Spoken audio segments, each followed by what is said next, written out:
इंद्रिय तुम्हाला सांगेन आणि मग माझ्या स्वभावासाठी मी पुढे येऊन बोलेन तुम्हाला. तर ज्योतिष आणि अध्यात्म, मागच्या दिवशी मला अध्यात्माची सोपी व्याख्या सांगितली की कुणाचे अध्यात्म आहे, कुणाच्या मध्यात्म आहे म्हणजे अध्यात्म. पहिली व्याख्या म्हणजे तुम्ही अध्यात्मावर पाहिजे अनेक व्याख्या. दुसरी व्याख्या काय आहे तर काम, क्रोध वगैरे जे आपले सेट आहेत त्याच्यापासून मुक्त होणं म्हणजे अध्यात्म. तिसरं गीतेमध्ये जे सांगितलेलं आहे की काय सांगितलं त्यांनी की सुख दुःखे समे कृत्वा, हा जो भाग आहे तो आचरणात आणणं म्हणजे अध्यात्म. एकंदर अध्यात्म म्हणजे या जगाच्या ज्या काही माया आहे या मायेमधून बाहेर पडणं आणि तरीही मनुष्य म्हणून जगणं ही सगळ्यात अध्यात्माची सोपी व्याख्या आहे. आता आज आपण इथे जे अध्यात्माच्या विषयाबद्दल बोलणार आहोत तर त्यात महत्वाचं म्हणजे माझं जे एक ग्रंथ आहे मी लिहिलाय त्याच्यामधल्या काही गोष्टी तुम्हाला गोष्टी म्हणजे त्यातल्या काही ग्रह जे आहेत ते ज्योतिषशास्त्रामध्ये काय केलेलं आहे त्यांनी तर 4 ग्रह त्यांनी मानलेले की 4 ग्रहांचं अध्यात्माने जरूर बघता. म्हणजे अनेक माझ्याकडे जो प्रश्न केले की आम्हाला भेटायला लावून देतो मी बोलायला की 7 तास बोलतो तर त्यामुळे अध्यात्म आणि ज्योतिषांचा फार जवळचा संबंध आहे. कुंडलीमधली जी काही स्थानं असतात त्या कुंडलीमधले काही जे ग्रह असतात आणि काही ज्या राशी असतात त्यांच्याकडं अध्यात्म असतं. म्हणजे अनेक लोक विचारले जातात की मला अध्यात्मामध्ये गती आहे का, मी अध्यात्मामध्ये मास्टरी मिळवेल का, असे त्यांचे विषय असतात. आणि त्यात ज्योतिषशास्त्राने फार सोपी गोष्ट करून ठेवलेली आहे आणि त्या म्हणजे काही ग्रहांना अध्यात्माचं त्याने रूप दिलेलं आहे. ते कोणते 4 ग्रह आहेत तर सगळ्यात पहिला ग्रह येणार गुरुग्रह, दुसरा ग्रह कोणता आहे शनिग्रह, तिसरा ग्रह चांगला गुरुग्रह, शनिग्रह, केतुग्रह आणि नेपच्यून ग्रह या 4 ग्रहांकडे अध्यात्माचं कारकत्व ज्योतिषशास्त्राने दिलेलं आहे. सगळ्यात सोपं पहिल्यांदा लक्षात ठेवा. मग याचा अर्थ काय झाला की अध्यात्माचे परत 4 प्रकार झाले. मान्य ना की 4 ग्रहांकडे दिले म्हणजे अध्यात्म एक नाही. अध्यात्म 100 प्रकार आहे. कुठला प्रकार आहे? गुरुकडे जे अध्यात्म आहे ते पारंपरिक अध्यात्म आहे. शनीकडे जे अध्यात्म आहे ते मानव सेवेचं अध्यात्म आहे. त्यानंतर केतूकडे जे आहे ते हठयोग जो प्रकार होता आपल्याकडं त्या संदर्भातला अध्यात्म आहे. म्हणजे ज्ञानेश्वरांचे जे थोरले बंधू होते निवृत्तीना ते हठयोगाचे प्रवर्तक होते. म्हणजे ती सगळी परंपरा ते मोठी नाथ परंपरा आहे. शंकर, शिव आणि शंकर त्यांचं दैवत आहे. तर तो केतूचा. आणि नेपच्यून म्हणजे हल्ली जो काही तुम्ही बघताय गो आणि बायांचं काय जे जे चालले ऐशारामी जीवन ते नेपच्यूनवरून पाहिलं जातं. तर ते या पुस्तकामध्ये मी काय काय ते आहे ते तुम्हाला सगळ्यांना वाचून दाखवेन. कारण मी बोलण्यापेक्षा माझ्या पुस्तकातच मी जे लिहिलेलं आहे ते तुम्हाला जास्त सोपं जाईल. आणि मग त्या पुस्तकामधला भागच मी तुम्हाला वाचून दाखवतो. मुख्यतः गुरुग्रह हा जो आहे तो सच्चिदानंद मानलेला आहे. म्हणजे सच्चिदानंद या शब्दाचं वैशिष्ट्य काय आहे तर रवी हा आत्म्याचा कारक आहे आणि गुरु हा जीवाचा कारक आहे. तर अशा हा जो आहे त्या गुरुला त्यावेळेस श्रद्धेय पुरुष मानण्यात आलेले आहे. म्हणजे समजा रवीवरून आम्ही आपण वडील बघतो, ज्योतिषशास्त्रात रवीवर वडील बघतात, त्याचप्रमाणे मानस वडील हे गुरुवरून बघतात. आता आमचे घायल सर सांगतात की त्यांचे कुठले गुरु होते तर तो जो गुरु आहे तो ते एक प्रकारचे वडीलच असतात तुमचे आणि त्याच्यावर पाहिले जातात. नेहरूंचे मानस वडील कोणतं गांधी. तर हे कशावरून बघायचं तर ते गुरुवरून बघायचं. आणि मग गुरुचं जे अध्यात्म आहे हे जर तुम्ही पाहिलं तर तुमच्या लक्षात येईल गुरु या शब्दातच गुरुत्व आहे. आणि त्यामुळे गुरु म्हणजे फार मोठा आहे आणि तो ग्रह तसाच मोठा आहे. आणि म्हणून आपल्याकडे जी पारंपरिक अध्यात्माची कल्पना आहे त्या अध्यात्माची कल्पना काय आहे तर मोक्ष, मुक्ती, यज्ञयाग, अध्यात्म आणि योगशास्त्र हे तर मुद्दाम मोकळ हे दिलेले मुद्दे. ह्या 4 मुद्दे म्हणजे गुरुचं अध्यात्म आहे. ते वाचून तुम्हाला दाखवतो. गुरुकडे आपल्याकडली सगळ्यात मोठी कल्पना काय आहे की मला मोक्ष मिळू दे. आपण इथपर्यंत जो प्रवास केलेला आहे त्याचा शेवटचा प्रवासाचं काय आहे माझं ध्येय तर मला मोक्ष मिळू दे. सगळ्या संतांनी सांगितलं की मला या जीवात मुक्ती पाहिजे आहे. त्या गुरुकडे काय आहे तर गुरुकडे मोक्ष मुक्तीची कामना आहे. मोक्ष मुक्ती ही तुझी स्वरूपे तुलाच वेदांती असा हा गुरुग्रह आहे. मोक्ष कामना आणि मुक्ती भावना हे गुरुग्रहाचे ध्येय आहे आणि ते त्याचं प्रेय आहे. ध्येय आणि प्रेय याच्यात फार मोठा फरक आहे आणि ते त्याचं भागध्येय आहे. त्यामुळे मोक्षमुक्तीकडे नेणारे धर्मशास्त्रे, अध्यात्म, वेदांत, तत्वज्ञान, यज्ञयाग, धार्मिक कर्मकांडे, तीर्थयात्रा, हिमालय प्रवास, योग साधना आणि योग प्रकार या सगळ्या गोष्टी या गुरुग्रहाच्या कारकत्वात येतात। आता केतू हा जो मोक्षमुक्तीचा कारक आहे म्हणून तो कसा आहे ते आपण पुढे बघणार आहोत। तर तुमच्या लक्षात आलं असेल की पारंपरिक जी आपल्या अध्यात्माच्या कल्पना आहेत त्या गुरुग्रहावरून पाहिल्या जातात। तुमच्या कुंडलीमध्ये जर गुरु चांगला असेल, म्हणजे कोण चांगला म्हणजे कोणता, तर कर्क राशीमध्ये आहे, धनु राशीमध्ये आहे, मीन राशीमध्ये आहे, तर या लोकांचा अध्यात्माचा कल या बाजूकडे। कर्करास का? कर्क राशी गुरुची उच्च रास आहे आणि म्हणून कर्करास, धनुरास आणि मीन रास या ज्या 3 राशी आहेत यांच्याकडलं अध्यात्म जे आहे ते तुम्हाला हे मोक्षमुक्ती यज्ञयागाला अतिशय अनुकूल आहे। आपण आता दुसरा बघणार आहोत तो आहे शनी। शनी काय आहे? शनी हा मूलतः बंडखोर आहे। शनीची जर कथा तुम्ही वाचली तर तुमच्या लक्षात येईल की शनीने आपल्या वडिलांची, म्हणजे संपूर्ण जगाचा राजा मी कोण आहे तर सूर्य आहे, त्या सूर्याशी त्यांनी भांडण केलं की तू माझ्या आईशी म्हणजे तुझ्या बायकोशी नीट वागला नाहीस म्हणून। तुम्ही हे कथा ऐकली का? म्हणजे हा बंडखोरी आहे शनीकडे। आणि तो काय आहे तर त्याच्या संदर्भात आपण माहिती बघूया। या पुस्तकामध्ये मी लिहिले की सर्वसामान्यांचा आणि उपेक्षितांचा प्रतिनिधी। म्हणजे जर तुम्ही पाहिलं तर रवी हा राजा आहे आणि शनी हा प्रजा आहे आणि त्यावर तो गरिबांबरोबर आहे, तो उपेक्षितांबरोबर आहे, म्हणून त्याच्यामध्ये ती जी बंडखोरी आहे म्हणून रवी आणि शनीचं भांडण आहे। हे म्हणतात की सूर्यापोटी शनी शिवत। खरं शनीने काय वाईट केलेलं नाही, सगळ्यांसाठीच तो हे करतोय।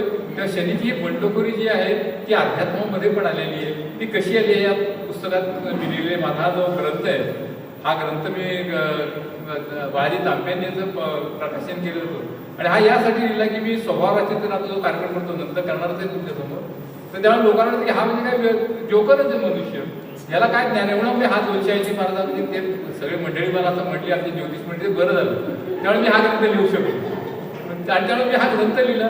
मी बँकेतून मी 5 वर्ष आधी निवृत्त झालो आणि मग ठरवलं पुस्तक काढून 5 पुस्तकं मी काढली आणि त्यातले हा ग्रंथ आहे। तर त्यात त्यांनी काय लिहिलं, सर्वसामान्यांचा आणि उपेक्षितांचा प्रतिनिधी, लोकशाही, मानवतावादी सेवा।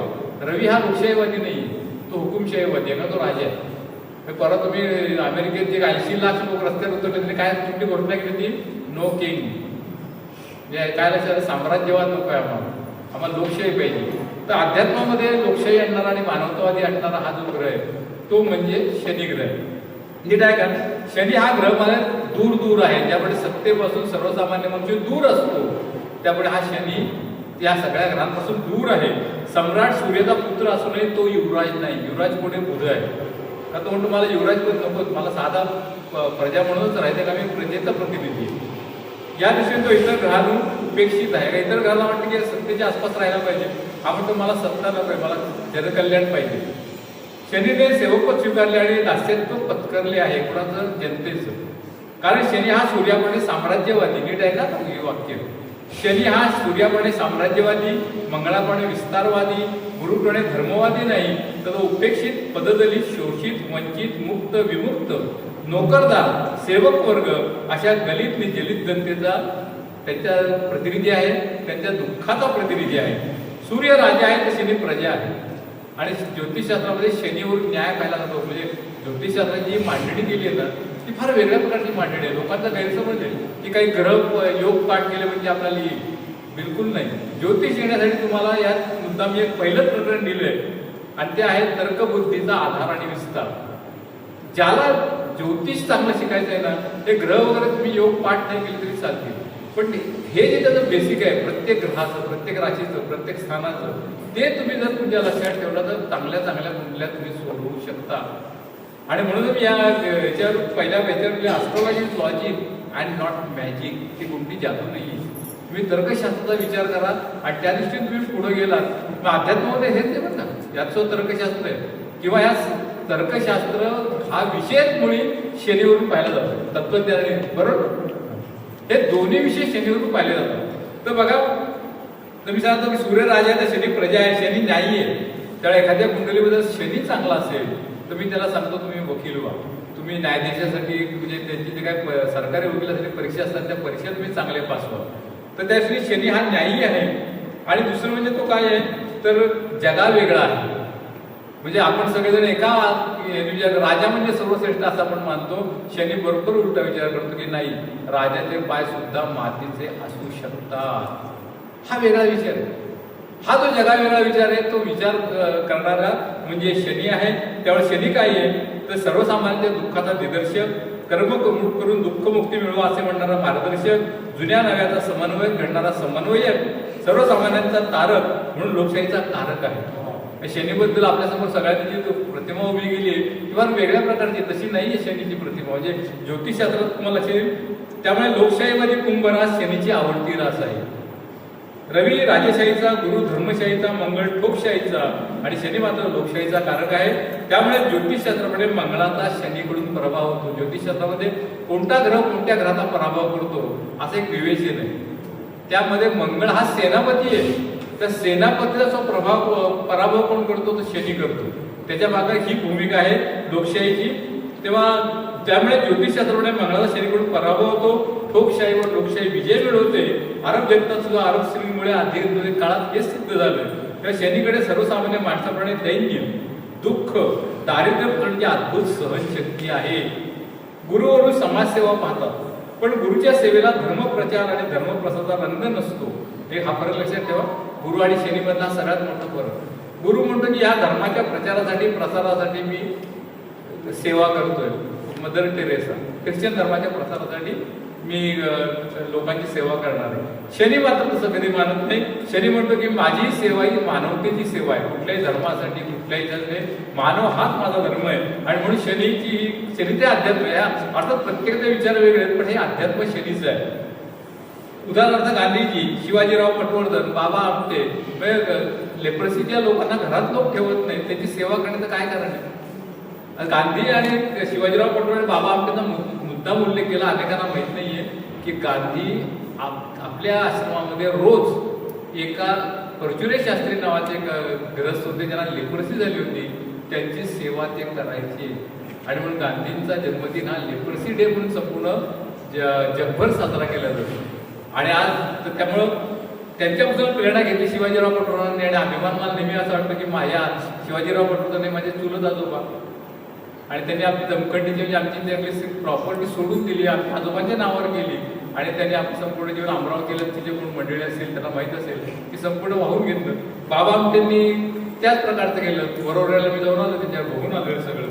तर हा मानवतावादी अध्यात्म आहे. कुष्ठरोग्याची सेवा करणं, जो आजारी आहे त्याची सेवा करणं हा अध्यात्मच आहे. परत लक्षात घालत मला हा अध्यात्माचाच भाग आहे. तर तेव्हा तुम्हाला नीट लक्षात अभ्यास करायला लक्षात की रवीकडे आत्मिक बळ, गुरुकडे धार्मिक बळ, मंगळाकडे शारीरिक बळ, बुधाकडे बौद्धिक बळ. बुध म्हणजे बुद्धी. शुक्राकडे भौतिक बळ, तर शनीकडे सर्वश्रेष्ठ नैतिक बळ आहे. त्यामुळे शनीला शनिदेव मानलेलं आहे. आता आपण कुठला ग्रह कोणता सांगितला मी तुम्हाला अध्यात्म असलेला केतू. आपण केतूकडे जाऊया. केतूचं तुम्हाला लक्षात येईल की केतू कोणत्या प्रकारे त्याचं आहे. आता इथून गुरु आणि शनी आपल्याला माहीत असलेलं अध्यात्म आहे. पुढे शनीचं जे अध्यात्म आहे ते आपल्याला फारसं माहीत नसतं. त्याच्याकडे आपण बोलूया. बघा, मोक्ष मुक्ती तंत्र मार्ग, रतीशांनी जो सांगितला समाधीत संभोगातून समाधी, एकंदर आघोरी मार्गाचं जे अध्यात्म आहे ते अध्यात्म या केतूवरून पाहिलं जातं. हा परिच्छेद मी वाचतो आणि त्या परिच्छेद वाचून तुम्हाला लक्षात येईल की वारकरी जो समाज आपल्या इथं स्थापन झाला आणि भागवत धर्म ज्याला म्हटलं जातं, ती प्रेरणा कुठली होती तर या केतूपासूनचं जे अध्यात्म होतं त्याला एक प्रकारचा विरोध करण्यासाठी, ते लोकांना थोपवून ठेवण्यासाठी या वारकरी संप्रदायाचा जन्म झाला. बरोबर का सर? वारकरी संप्रदायाने रामकृष्ण हरीचा जप दिला. आणि तो जप दिला का तर अध्यात्म वेगळ्या प्रकारचं लोकांमध्ये आणलं की देव तुमच्यातच आहे, तुम्ही कुठं वेगळं जाऊ नका. तर त्या केतूचं कसं आहे ते तुम्हाला अध्यात्म वाचून दाखवतो. केतूवरून ज्योतिषशास्त्रामध्ये तपश्चर्या, ध्वज, देवी पूजा, वैराग्य, संन्यास, त्याप्रमाणे मोक्षमुक्ती पाहिली जाते. मोक्षमुक्तीची आस ही केतूची जमेची बाजू आहे. गुरुग्रह आणि केतू दोन्ही अध्यात्मवादी असले तरी गुरु हा सत्वगुणी आहे. फरक आहे का? गुणांमध्ये फरक आहे. सत्वगुणी, तमोगुणी, रजोगुणी असे 3 गुण त्यांनी सांगितलेले. तर केतू तमोगुणी आहे. त्यामुळे गुरुची मोक्षमुक्तीची वाट देवाच्या आळंदीला जाते, तर केतूची मोक्षमुक्तीची वाट अनेकदा चोराच्या आळंदीला जाते. हा दोघांमधला फरक. करून करून भागला आणि देवपूजेला लागला किंवा 100 चूहे खाचे दिल्ली हाशकोचेली सारखा प्रकार केतून पाहता येतो. केतू मूलतः दैत्य आहे. म्हणजे तुम्हाला ती कथा माहिती असेल, ग्रहण का लागतं किंवा राहू केतू हे दोन्ही त्या अमृत पानाच्या मध्ये घुसले देवाचं रूप घेऊन, ती कथा तुम्हाला माहिती असेल. ते मूलतः दैत्य आहेत आणि त्यामुळे त्यांच्या ज्या वासना आहेत, त्यांच्या ज्या इच्छा आहेत, त्यांच्या ज्या कामना आहेत त्या याच प्रकारे राक्षसी आहेत. करून म्हणून केतू मूलतः दैत्य, पण अमृत प्राशांची इच्छा, देवत्वाची ओढ, त्यातून त्याचं मुंडकं उडवलं गेलं आणि केवळ धड जिवंत राहिलं. नीट लक्षात ठेवा. त्याच्या मागचे ही सगळे प्रतिकात्मक गोष्टी असतात ना. ज्या ज्या गोष्टी असतात ना त्या प्रतिकात्मक असतात. त्याच्या मूळ जो गाभा आहे तो समजून घ्यायला पाहिजे. आणि अशा अनेक कथा ग्रीक पुराणामध्ये तुम्हाला मिळतील की त्याच्या मागचा गाभा तुम्ही लक्षात घेतला पाहिजे. नेमकं काय होतं की गाभा लक्षात घेतला जात नाही आणि वरच्याच गोष्टी लोकांच्या लक्षात राहतात. तर त्यामुळे त्याचं काय सांगितलं त्यांनी, त्याचं मुंडकं उडवलं गेलं पण त्या धड मात्र जिवंत राहिलं. फक्त शरीर हे भोगाचं प्रतीक आहे. काय राहिलं त्याकडं? भोगाचं प्रतीक राहिलं. त्यात मनात मोक्षमुक्तीची ओढ आहे. मध्य काळात तंत्र मार्गाचा उदय झाला. आपल्या देशामध्ये तंत्र मार्ग म्हणून एक मार्ग होता आणि त्याचं खूप म्हणजे विशेषतः आपल्या दक्षिण भारतात नाही पण उत्तर भारतामध्ये हा तंत्र मार्ग खूप जोरात होता. आणि तो तंत्र मार्ग म्हणजे त्याचे 4 मकार होते. ते पुढे येतील तुम्हाला सांगतो. त्या मध्य काळात तंत्र मार्गाचा उदय झाला. त्याच्या उपरोधाने कलियुगातील मुक्तिमार्ग म्हणले आहे. तर कोणता आहे तो? मांस, मदिरा, मदिराक्ष आणि मैथून या 4 मकारातून मोक्षाचा त्यांनी मार्ग सांगितला. आणि म्हणून अघोरी मार्गाने अर्थात रक्ताचा अभिषेक करणे. काही मी पाहिले का अनेक ठिकाणी लोक त्या खेळ्यांवर उभे राहतात आणि मला काय तर मोक्षमुक्ती मिळण्यासाठी मी खेळ्यांवर उभा आहे. हा झाला अघोरी मार्ग. तर या सगळा जो भाग आहे तो विभत्स मार्गाने मुक्तीच्या धडपडीचे कार्यक्रम केतूकडे आहे. शरीराला जपा करून, उपास तपास करून, शरीराचे हालहाल करून मोक्ष मुक्ती मार्गाचा अवलंब केतून पाहतात. ब्रेक नसलेली गाडी उत्तराच्या दिशेने जरीत कोसळण्याचा तो मार्ग आहे तो दुराचारी, अनाचारी, वामाचारी. वाम म्हणजे वामपंथ म्हणजे लेफ्टिस्ट नाही. वाम म्हणजे डावा, डावा म्हणजे चुकीचा जो भाग आहे तो वामाचारी पंथ.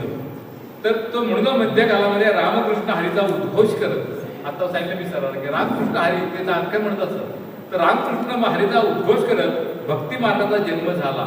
आणि तो म्हणजे त्याचा कार्यकर्ता येतं शनीकडे आणि गुरुकडे. ज्याच्या कार्यक्रमाचा गुरु ग्रहाकडे आहे. केतू संन्यासी आहे पण संन्यासाला न शोभणारा क्रोध त्याच्याकडे आहे. तो धुराचे उच्छ्वास करणारा म्हणजे धुनी लावून करणारा साधू आहे. त्याच्याबद्दल फलदाभिका ग्रंथामध्ये म्हणले धूम्र धूम्र धुतीर धूम एवं नित्यम.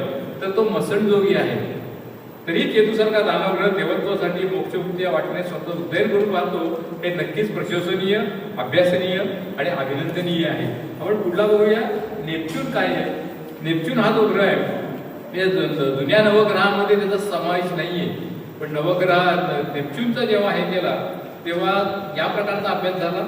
आपण नेपच्यूनचं बघूया. अध्यात्माची ओढ, त्याचा अध्यात्म कसं बघा. नेपच्यूनला अध्यात्माची ओढ आहे पण कसं आहे बाबा बुवा आणि बापूचे वैभवी अध्यात्म. म्हणजे खरंच संन्यासी राहायला पाहिजे पण या सगळ्यांचं तुम्ही पाहिले प्रॉपर्टी तर काय प्रॉपर्टी यांची. हे झालं नेपच्यूनचं अध्यात्म. आता अर्थात ज्याचा त्याचा तो मार्ग आहे. रजोगुणी नेपच्यूनकडे तोही परत रजोगुणी नाहीये. तो म्हणजे रजोगुणी जे सत्वगुणी नाहीये तो रजोगुणी आहे. आध्यात्मिक उंचीची आस आहे. तमोगुणी केतूकडे आध्यात्मिक श्रेष्ठत्वाचा हव्यास आहे. तर सत्वगुणी गुरुकडे मात्र विश्व कल्याणाचा आध्यात्मिक उत्तुंगतेचा ध्यास आहे. नेपच्यूनकडे शुक्राची प्रेम भावना आणि काम भावनेच्या ओव्हरडोसचा उतारा म्हणून गुरुग्रहाच्या धार्मिक भावना आणि भक्ती भावनेची जोड म्हणजेच अध्यात्माची ओढ. बघायची अध्यात्माची ओढ कशी आहे. आधुनिक बाबांचे, गुरूंचे, मातांचे राजेशाही प्रस्त वैभवी रूप म्हणजे नेपच्यूनचे स्वरूप आहे. गुरुला म्हणजे आता बघा संत रामदास इथं राहिले ते काय त्यांना कुठेही महालामध्ये राहू शकले असते पण ते सज्जनगड इतक्या उंचावून राहिले कारण का ते जे अध्यात्म आहे ते गुरु आणि शनीकडे जाणारा अध्यात्म आहे. गुरुचा साधेपणा, शनीचा फाटकेपणा हे गुरु शनीचा अध्यात्म म्हणजे दरिद्री नारायणाची सेवा आहे. स्वार्थ जळो आणि जग उजळो हा त्याचा पाया आहे. पण नेपच्यूनच्या अध्यात्माचा आधुनिक माणसाच्या जीवनात निर्माण झालेली पोकळी करून काढण्याचा दावा करणारे मृगजळ आहे. तसेच माणसाला भ्रमिष्ट करणारे तंत्रमंत्र आहे.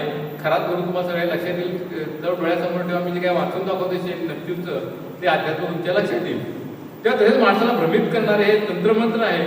तेथे गुरुशरीपणे अध्यात्माचा ध्यास आणि अभ्यास नसून अध्यात्माचा भास आणि आभास आहे. केवढा फरक आहे बघा. आणि एकंदर आधुनिक माणसाचे टिकाऊ नसणारे दिखाऊ परमार्थापेक्षा स्वार्थ साधणारे अध्यात्म म्हणजे नेपच्यूनचे अध्यात्म आहे. हर्षलच्या अध्यात्माविरोधी व्यक्तिमत्वाच्या याचं अध्यात्म आहे केव्हाही सांगतो. तर आपण आता हे पाहिलं ग्रह कोणत्या अध्यात्माच्या दृष्टीने. आता आपण बघणार आहोत इथे कुठे कुलकर्णी आहे का? नमस्कार. का दोन कुलकर्णी मंडळींची मी तुम्हाला आता कुंडली दोन आहेत. दोन आहेत का कुलकर्णी मंडळी म्हणजे कुलकर्णीबद्दल एक त्यांच्यामध्ये दोन उत्तुंग व्यक्तिमत्व जी झाली त्याचा मी आता सांगणार आहे. कुंडली सोडून दाखवणार आहे. तुम्ही म्हणतील कुलकर्णी देशपांडे आणि जोशी एक दगड मारत नाही का किंवा कुलकर्णीबद्दल एक वेगळी मराठी म्हण आहे, सोनार शिंपी कुलकर्णी आप्पा यांची संगत नको रे बाप्पा. ते दोन्ही गोष्टी आहेत त्याच्यामध्ये. तर त्यातलं तर कुलकर्णी जे दोन आहेत ते दोन कुलकर्णीचे मी तुम्हाला पत्रिकेबद्दल थोडीशी माहिती सांगणार आहे. आणि त्यानंतर आपण थोडासा तुम्ही योगासाठी झालेल्या त्या राशींमधले योग कसे असतात आणि त्यामुळे नवराबायकोची कशी गंमत होते असं आपण नंतर 10-15 मिनिटं भाग घेणार आहोत. मला वेळ किती दिलाय. तर ह्यात दोन कुलकर्णी आहेत. एकांचं नाव आहे ज्ञानेश्वर विठ्ठल कुलकर्णी आणि दुसऱ्यांचं नाव आहे नारायण सूर्याजी कुलकर्णी ठोसर. ओळखलं कोण? हा रामदास. आणि दुसरं कुलकर्णी कोण? विठ्ठलराव कुलकर्णी चिरंजीव संत ज्ञानेश्वर माऊली बरोबर. या दोघांच्या कुंडलीचा जेव्हा तुम्ही अभ्यास करता तुम्ही ज्याचा अभ्यास ज्योतिषा अभ्यास करणार कोण आहे? त्या ज्योतिषाची तोंडोळ काढणारी मंडळी कोण आहे? तुम्हाला ते फार डीप मध्ये जाऊन सांगण्यात काय अर्थ नाही. यासाठी मी तुम्हाला विचारलं. या दोघांचा जर वैशिष्ट्य तुम्ही पाहिले दोघांच्या कुंडलीमध्ये तर सगळ्यात पहिले जे तुम्हाला आणि मला किंवा एक आश्चर्यचकित करणारी गोष्ट अशी आहे की माऊलींचा जन्म कृष्णाष्टमीचा आहे. बरोबर ना? आणि त्याने पुढे भगवद्गीतेवर ज्ञानेश्वरी लिहिली म्हणजे प्राकृतमध्ये तिला आणली. बघा तो कोरिलेशन कसं आहे.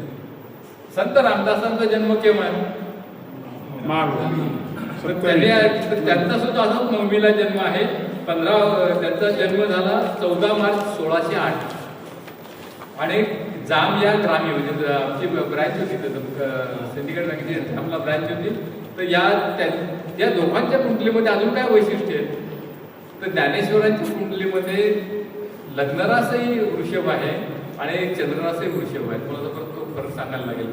आपल्या प्रत्येकाच्या कुंडलीमध्ये 2 राशी असतात. लग्नरास की आपला जन्म होत असताना सूर्य ज्या लग्नात उदित होत असतो त्याला म्हणतात लग्नरास. तर ती लग्नरास. आणि चंद्ररास म्हणजे की आपला जन्म होत असताना चंद्र ज्या राशीत आहे त्याला म्हणलं तर चंद्ररास. तर लग्नरास आणि चंद्ररास ही दोघांची एकच असतं हा फार दुर्मिळ म्हणजे चांगला योग आहे. दुर्मिळ नाही म्हणत मी तो बऱ्याच ज्यांचा असतो. पण ही माणसं काही विशेष असतं. कुठं आहे का असं माहीत असलेलं? तुमच्यापैकी कुणी आहे का की ज्याची जन्मरासही तीच आहे आणि लग्नरासही तीच आहे? तर हे खूप महत्वाची गोष्ट आहे की असं असणं जी माणसं विशिष्ट असतात विशेषतः अध्यात्मामध्ये. आणि ते ह्या ज्या काही भारतीय विद्या आहेत या भारतीय विद्यांमध्ये त्यांना चांगली गती असते. आता ज्ञानेश्वरात तुम्ही सांगितलं की वृषभ लग्न आणि वृषभ रास. रामदासांचं मिथुन लग्न आणि मिथुन रास. या दोन्ही राशींचं वैशिष्ट्य काय आहे तर वृषभ राशीवरून हा वरचा भाग जो आहे आपल्या गळ्याचा कंठ हा कंठ पाहिला जातो आणि मिथुन राशीवरून त्याचा खालचा भाग जो पाहिला जातो तो मिथुन राशीवरून पाहिला जातो. अजून एक काय फरक आहे वृषभ राशीवरून कलाकार पाहिला जातो. संगीत गीत नाही संगीत हे वृषभ राशीवरून पाहिलं जातं. मिथुन राशीवरून गीत पाहिलं जातं. त्या दोघांचा हा जवळचा संबंध. हे दोन्ही माणसं कवी आहेत. त्या ज्ञानेश्वर हे तत्वज्ञ कवी होते तर रामदास हे मनोज्ञ कवी होते. मनोज्ञ म्हणजे काय तर मन जाणणारे. आता ह्याचा संबंध काय ज्योतिषशास्त्रामध्ये तर मिथुन राशी जी राशी आहे ना ही कुणाची मानली आहे? मिथुन राशीचा जो स्वामी आहे हा बुध आहे. हा बुध कुणाचा मुलगा आहे? चंद्राचा मुलगा. चंद्र कोण आहे? चंद्र माता आहे. तो मनाचा कारक. त्या मनाच्या कारकाचा मुलगा म्हणजे कोण? अंतर्मन. म्हणजे आपल्या मनामध्ये जे खेळ चाललेले आहेत ते मिथुन राशीला बरोबर कळतात. तेव्हा मिथुन राशीचे जे रामदासांचे जर श्लोक असतील मनाचे श्लोक तर तुम्हाला अंदाज यायला पाहिजे. लॉजिक म्हणजे ना ज्योतिषशास्त्र म्हणजे लॉजिक आहे. मी लॉजिक लावलं पाहिजे लगेच की ज्यावरती मनाने श्लोक लिहिले त्यावरती यांचा मनाची आणि अंतर्मनाची संबंध आहे नक्की मिथुन रास किंवा मिथुन राशीमध्ये बुध असला म्हणजे बुध चांगला असला पाहिजे, फटफट फटफट असं सांगता यायला पाहिजे. तर ते त्याचं हे तर वैशिष्ट्य आहे. कोणत्याही ग्रंथाकडे भक्तिभावाने पाहिजे की ऐतिहासिक म्हणजे तर संत साक्षात्कारी म्हणून जी मंडळी असतात, आता हे दोघे संत आणि साक्षात्कारी होते, तर यांच्यामध्ये एक वैशिष्ट्य काय आहे तर त्यांच्या कुंडलीमध्ये गुरु आणि शनीचं प्राबल्य आहे. आता हा सगळा भाग काय मी तुम्हाला दाखवत नाही, सांगत नाही, सर्वांचा चिंता, फक्त तुम्हाला काही महत्वाच्या मात्र टिप्स सांगतो तुम्हाला उपासनेच्या दृष्टीने, आणि त्याचा तुम्हाला तुमच्या दैनंदिन याच्यामध्ये फार उपयोगी म्हणून एक लक्षात ठेवा. तर कालिदासकृत उत्तर कलामृत नावाचा ग्रंथ आहे. त्या ग्रंथामध्ये त्यांनी काय सांगितलंय तर उपास्य दृष्टीने ग्रहांचे कारक. चंद्रांनी काय करायचं, चंद्रात ज्यांचा प्रबळ आहे ज्यांची कर्करा असेल किंवा तर त्या लोकांनी काय करावं तर देवीची उपासना करावी, अतिशय लाभदायक ठरते. मंगळ ज्यांच्या कुंडलीत बलवान आहे किंवा ज्यांची मेष रास आहे किंवा ज्यांची वृश्चिक रास आहे किंवा ज्यांची मकर रास आहे ना, मकर ही मंगळाची उच्च रास आहे, त्यांनी कोणाची करायची तर गणेशाची आराधना करावी. बुध आहे त्यांनी विष्णूची आराधना करावी. गुरु दत्त आणि शंकर. त्यानंतर शुक्र कोण आहे तर पार्वती लक्ष्मी. शनी म्हणजे कोणाला तर यम, का यम हा भाऊ आहे त्याचा शनीचा, आणि शिव म्हणजे शंकर. आता यम हा भाऊ आहे मृत्यूचा, म्हणून याच्यातलं जे स्थान आहे आमच्या कुंडलीमधलं, इथं मी मुद्दाम कुंडली मांडले, त्यात काय स्थान आहे तर मृत्यू स्थान हे या ह्याच्यावरून बघतात, आणि शनी त्याचा कारक आहे मृत्यूचा, आणि म्हणून त्यांनी यमाची पूजा करावी किंवा शिवाची पूजा करावी, आणि राहू मंडळींनी श्री दुर्गाची पूजा करावी, आणि केतू ज्यांचा चांगला आहे त्या लोकांनी सर्व प्रकारचं तप करावं. मग मी सांगितलं ना की केतूचं वैशिष्ट्य अध्यात्मामधलं कोणतं आहे. आता तुमच्या लक्षात आलं का की गुरु, शनी, केतू आणि नेपच्यून हे चारही अध्यात्माचे कारक ग्रह असले तरी त्यांचं अध्यात्म हे वेगळ्या प्रकारचं आहे. म्हणजे हे तुम्हाला कुठल्याही शक्यतो ज्योतिषशास्त्राच्या पुस्तकात मिळणार नाही. मी ते मुद्दाम ह्या दृष्टीने करून याचे वेगळेच परिच्छेद तयार केले आणि त्या या पुस्तकामध्ये मी दिलेले आहेत.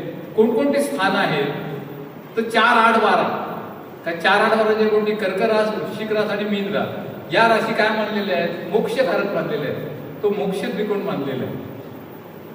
तर तो मोक्ष त्रिकोण का असतो वगैरे हे सगळं तो ज्योतिषशास्त्रामधला वेगळा विषय आहे आणि मला 2 तास तुमची बोलायला लागेल, ते काही सांगणार नाही. पण कर्क, वृश्चिक आणि मीन ही मुक्ती दे, म्हणजे मीन राशी काय मानते, कोणाची मीन रास आहे का चांगली गोष्ट आहे. मीन रास ज्यांची चांगली आहे त्यांचं असं ज्योतिषशास्त्रात मानलं जातं की मीन रास ज्यांची आहे ही मंडळी मोक्ष मुक्तीच्या जवळ आलेली आहे. म्हणून 12वं जे स्थान आहे ते 12वं स्थान मोक्ष मुक्तीचं मानलेलं आहे. ही मंडळी मोक्ष मुक्तीच्या जवळ आलेली आहे आणि त्यामुळे त्यांनी या जन्मी चांगलं काम करावं, त्याला मोक्ष लवकर मिळेल. 4, 8, 12. पुढलं काय सांगायचं तर तुम्हाला आता कुंडली सांगायची मला प्रश्नच आहे. एक एवढं मात्र सांगतो तुम्हाला की अनेकांना असा प्रश्न पडतो की जर तुम्ही ज्ञानेश्वर माऊलींची कुंडली पाहिली तर काही लोकांचं म्हणणं आहे की त्यांचं मेष लग्न, काही लोकांचं म्हणणं आहे त्यांचं वृषभ लग्न. असा जेव्हा वाद होतो किंवा असा जेव्हा संभ्रम निर्माण होतो तेव्हा ज्योतिषशास्त्रामध्ये त्यांनी काय सांगितलंय की जवळच्या गोष्टीचा आधार घ्या. कारण त्यांच्या वेळेचा जन्म वेळ त्यांची माहीत नाही आपल्याला. त्याच्यावर एक तर बहिष्कृत झालेली मुलं कोण त्यांच्याकडे ठेवणार त्यांची जन्मवेळ वगैरे.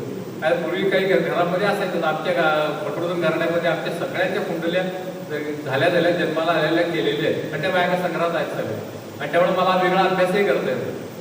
तर ते अशा जवळचं बघायचं असतं. जवळचा रेफरन्स काय तर कृष्णाचा रेफरन्स पाहिला.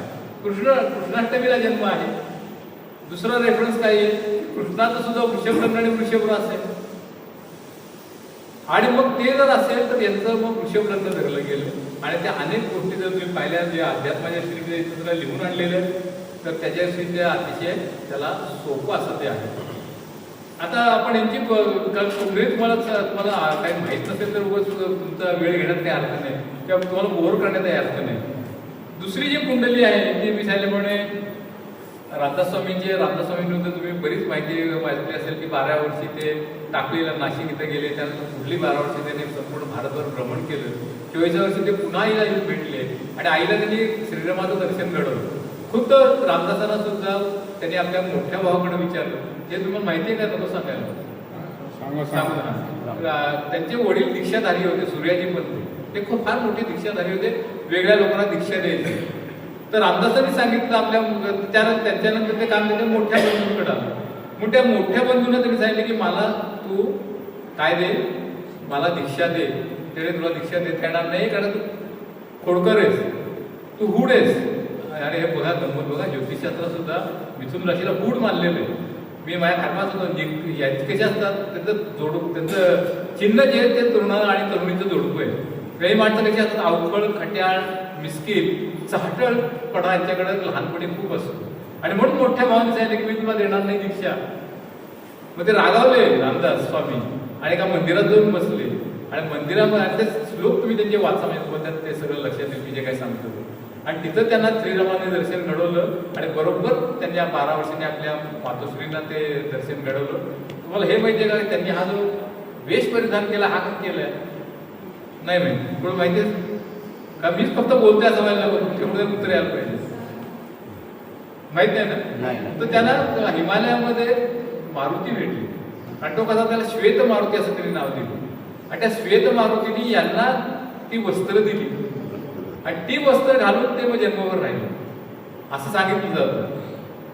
आता सगळ्यात एक महत्वाचं म्हणजे रामदास स्वामींबद्दल कोल्हापूरच्या काही लोकांनी वेगळं लिखाण केलं की तो कलंक त्याला का लागला. तर तो कलंक त्या पत्रिकेमध्ये तुम्हाला दिसून येईल की भाग्यस्थानामध्ये केतू आहे आणि केतूमुळे त्याला तो कलंक लागला की ते नव्हते शिवाजी महाराजांचे हे ते औरंगजेबाचे तेर होते वगैरे असे लेख आहेत बरं का.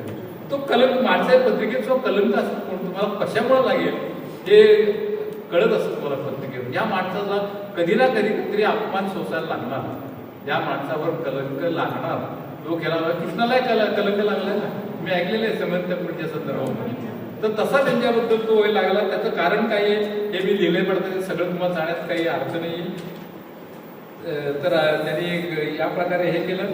श्वेत मारुती त्याला म्हटलं जातं. तो जो वेश त्यांनी दिला तो म्हणजे खडावा, त्यानंतर कुबडी, जपमाळ आणि एक वेगळ्या प्रकारचं जो वस्त्र त्या काळात कोणी फारसं वापरत नव्हतं अशा प्रकारचं वस्त्र त्यांना दिलं आणि हिमालयात दिलं. हिमालयामध्ये ते फिरले आणि अशा प्रकारे त्यांचे ग्रंथ वगैरे याबद्दल तुम्हाला बरंच माहिती असेल. माझ्या दृष्टीने दासबोध जेवढा महत्वाचा आहे त्याच्यावर मंगेश पेडणकरांनी उदासबोध नावाचं पुस्तकही लिहिलंय, उदासबोध म्हणून. ते वाचा तुम्ही, एक वेगळ्या प्रकारचं. मंगेश पेडणकर म्हणजे कुंभलग्न कुंभरास. कुंभरास कशी आहे अतिशय बुद्धिमान रास आहे पण जगा वेगळी आहे. मग अशी उल्लेख झाला लोकशाहीमध्ये रास. तर त्यांनी जे लिहिले मंगेश पेडणकरांनी उदासबोध म्हणून ते काव्य जरूर वाचा, दासबोधही वाचा आणि मग तुम्हाला नेमका याच्यातला गंमत लक्षात येईल. त्यांचं सगळ्यात माझ्याशी करुणाष्टकच चांगले अमदिनी अनुतापे तापरो रामराया लहानपणी आम्ही सगळे पाठ केलेले. मनाचे श्लोक हे मात्र खूप महत्वाचे आहेत. आजच्या मानसिक उपचार करणाऱ्या मंडळींना हे मनाचे श्लोक फार मोठा वेगळा गायडन्स करतात. म्हणजे ज्याला खरंच मानसिक ज्या उदास आहेत, निराश आहेत, या लोकांनी हे जरूर वाचा मनाचे श्लोक. तुमच्या मनामधलं जे मळब आलेले आहे, जे काही ढग साचलेले आहेत, निराशेचे उदासीचे, ते त्यापासून दूर होतील. आणि म्हणून मी तर हे करतो आपण आता स्वभाव राशींकडे जाऊया. किती मिनिटं किती आहे. योग ही जी कल्पना शरीरासाठी ज्याप्रमाणे आहे त्याप्रमाणे ती मनासाठी सुद्धा आहे, तुमच्या नशिबासाठी सुद्धा आहे. आणि ज्योतिषशास्त्रामध्ये योग ही संकल्पना आहे. 2 राशींमध्ये कोणकोणते योग होतात आणि त्याला मी केवळ भारतीय लोकांनी त्याचा विचार केलेला आहे, याचा विचार युरोपीय लोकांनी सुद्धा केलेला आहे. हे त्यातल्या त्यात महत्वाचं लक्षात ठेवा. का आपल्या लोकांना आपण ज्या सांगतो युरोपच्या लोकांनी हे केलं की मग आपण खरं असं आणि म्हणून ते मी सांगतो तुम्हाला. म्हणजे आपल्याकडे प्रतियोग नावाची संकल्पना आहे ज्योतिषशास्त्रामध्ये की म्हणजे प्रतियोग म्हणजे काय तर 2 राशींमध्ये जेव्हा 180 अंशाचं डिग्रीचं अंतर असतं त्याला प्रतियोग असं म्हणतात. युरोपीय ज्योतिषी याला अपोजिशन ऍस्पेक्ट असं म्हणतात. तुमच्या राशीपासून 7वी रास या राशीची हा प्रतियोग होतो. मग कधी संकल्पना काहीतरी वेगळं होतं एवढं तर लक्षात येत ना. तुमच्या राशीपासून जी 7वी रास आहे त्याच्याशी हा प्रतियोग होतो. कोणकोणते प्रतियोग होतात? मेष तूळ, वृषभ वृश्चिक, मिथुन धनु, कर्क मकर, सिंह कुंभ, कन्या मीन आणि व्हाईस वर्सा असे हे योग आहे. प्रतियोग म्हणजे काय तर प्रतियोग म्हणजे परस्पर विरुद्ध पण तरीही प्रतियोग हा प्रीतियोग आहे. कारण का शास्त्र सांगतं की अपोजिशन पोल्स हॅव अट्रॅक्शन, विजयात ध्रुवामध्ये आकर्षण असतं. किंवा अध्यात्माच्या भाषेमध्ये ज्याला म्हणलं तर विरोधाभक्ती, म्हणजे रावणाने रामाची विरोधाभक्ती केली असं म्हणतात. शेवटी तो रामाला शरण गेला की रामा तुझं श्रेष्ठत्व कळण्यासाठी मला विरोध करायला लागला, म्हणून तो तिला विरोधाभक्ती म्हणतात. अध्यात्मामध्ये याला विरोधाभक्ती म्हणतात.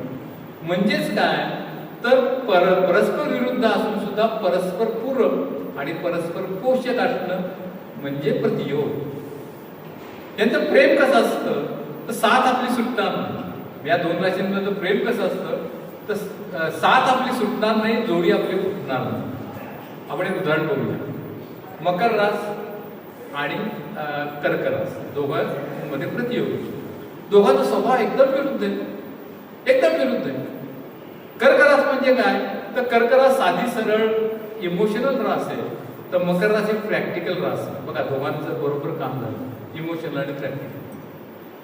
कर्क राशीसाठी जीवन म्हणजे आनंदाचा झोका आहे, तर मकर राशीसाठी मात्र जीवन हा फसवणुकीचा धोका आहे. पण आहे का मकरवाला? मकरवाला आहेत ना, ते खूप प्रॅक्टिकल मंडळी असते. त्यामुळे ती कर्क राशीप्रमाणे वाहून जात नाहीत, भावनेच्या भरात किंवा प्रेमाच्या पुरात वाहून जात नाही. म्हणजे गमतीने मी सांगतो नाही मी कर्क राशीचा माझा एक मित्र आपल्या मित्राला म्हणाला, रफ्ता रफ्ता देखो आग मेरी लढी है. तो मित्र मकर राशीचा एकदम प्रॅक्टिकल. तो म्हणला तेरी आग जिससे लढी है वो तेरी माँ से भी बड़ी है. हा जो प्रॅक्टिकल पण आहे हा या मकर राशीकडे. कर्क राशी जी रास आहे या कर्क राशीसाठी प्रेम म्हणजे काय त्यांचं तर म्हणजे आता झाल्यामुळे आनंदाचा धोका, आणि यांच्यासाठी मकर रास म्हणजे फसवणुकीचा धोका. किंवा अजून एक काय सांगता येईल की कर्क राशी प्रेमात कशी असते तर आज मैं ऊपर आसमानीशी, म्हणजे खाली डोकं वर पाय. मकर रास मात्र जमिनीवर भक्कम पाय प्रेमात सुद्धा. कारण का मकर राशीचं प्रेम हे डोळस आणि सावध असतं. तर जोडप्याचं उदाहरण मी फक्त माहिती देतो, एखादा विरोध सांगायला हरकत नाही. तर कर्क रास आणि मकर रास असं कर्क राशीचा नवरा आपली चूक कबूल करत बायकोला अगदी सरळपणे म्हणाला, भाऊकपणे म्हणाला की मी मूर्खच नाही महामूर्ख आहे. बायको मकर राशीची तुम्ही यात काय विशेष सांगितलं? अहो तुम्ही मूर्ख आहात हे मला लग्नानेच माहित होतं. अहो म्हणून मी तुझ्याशी लग्न केलं. कारण मूर्ख माणसाची लग्न केल्यामुळं स्त्रीचं आयुष्य सुखात जातं.